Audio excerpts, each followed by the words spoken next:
చేసిన ఆయన వ్యవహార శైలి ప్రభుత్వానికి చెడ్డ పేరు వస్తుంది అనుకున్న మర్చిపోతున్నారు, ఆ ఇష్యూ డైవర్ట్ అవుతుంది అనుకునేలో మళ్ళీ ఇంకొక ఎమ్మెల్యే ఏదో చేస్తున్నాడు.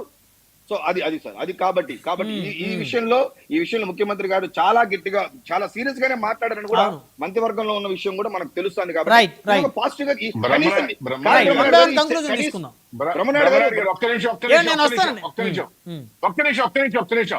చెప్పండి. ఇందాక టెలికాన్ఫరెన్స్ లో సీఎం గారు ఎమ్మెల్యేలతోనూ మంత్రులతో మాట్లాడడం జరిగింది. చాలా స్పష్టంగా వివాదాలకి ఆస్కారం ఇచ్చినట్లయితే చర్యలు తప్పవని చెప్పడం చాలా స్పష్టంగా చెప్పడం జరిగింది. దీనిలో ఇంకొక విషయం ఏంటంటే పవన్ కళ్యాణ్ గారి శాఖ అని చెప్పాల్సిన పని లేదు. ఎందుకంటే పవన్ కళ్యాణ్ గారు డిప్యూటీ సీఎం. ఏ శాఖ మీదైనా, ఏ ఉద్యోగం మీదైనా, ఏ ఎమ్మెల్యే మీదైనా మాట్లాడే రైట్ ఆయనకుంది, మాట్లాడతాడు. కాబట్టి ఎటువంటి పరిస్థితుల్లో సీఎం గారు చాలా స్పష్టంగా ఇందాకనే చెప్పడం జరిగింది, ఇలాంటి వివాదాలకి కానీ ఆస్కారం ఇచ్చే పని అయితే చర్యలు తీసుకుంటా చాలా స్పష్టంగా చెప్పేశాడు ముఖ్యమంత్రి గారు. కాబట్టి నాకు తెలిసి ఇంకటి నుంచి అలాంటివి ఉండవని చెప్పి చూస్తాను. ఏదైనా ఉంటే కఠినంగా చర్యలు తీసుకుంటుంది ఈ ప్రభుత్వానికి మాత్రం.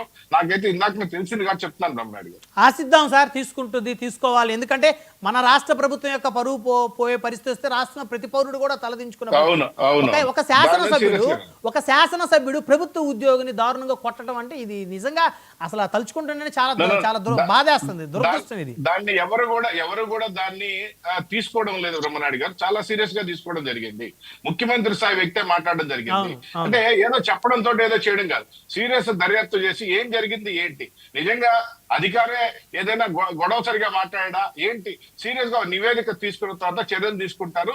దాని మీద కేసు పెట్టి పోలీసు వాళ్ళని కూడా దర్యాప్తు చేయమని చెప్పడం, సీఎం ఆదేశించడం, కేసు పెట్టడం కూడా జరిగింది. నిన్న సార్ రాజు గారు ఆ అధికారులు మాట్లాడుతుంటే నిజంగా వాళ్ళు ప్రభుత్వ ఉద్యోగులు, వాళ్ళ మీద ఆ విధంగా జరిగితే వాళ్ళు ఎంత నిస్సహాయులే మాట్లాడుతున్నారండి. ముగ్గురు అధికారులు కూర్చొని బిక్కుమంటూ మళ్ళీ ఎవరేం దాడి చేస్తున్నా భయం కనబడుతుంది వాళ్ళలో. నిస్సహాయులే మాట్లాడారు వాళ్ళు నిన్న.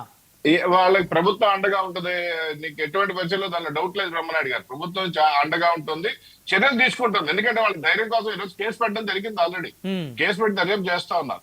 సీఎం గారు డైరెక్ట్ గా ఆయనకే నివేదిక ఇమ్మని చెప్పడం జరిగింది. నివేదిక ఇస్తారు, చర్యలు ఉంటాయి. వెంకటేష్ గారు, ఒక అడ్వకేట్ గా మీరు ఇప్పుడు ఈ ఎపిసోడ్ ఏదైతే ఉందో, ఒక ఎమ్మెల్యే గారు ప్రభుత్వ ఉద్యోగుల మీద దాడి చేసినటువంటి సంఘటన, అవన్నీ కూడా సీసీ ఫుటేజ్లు అవన్నీ కూడా విచారణలో పూర్తిగా ఆయన ఖచ్చితంగా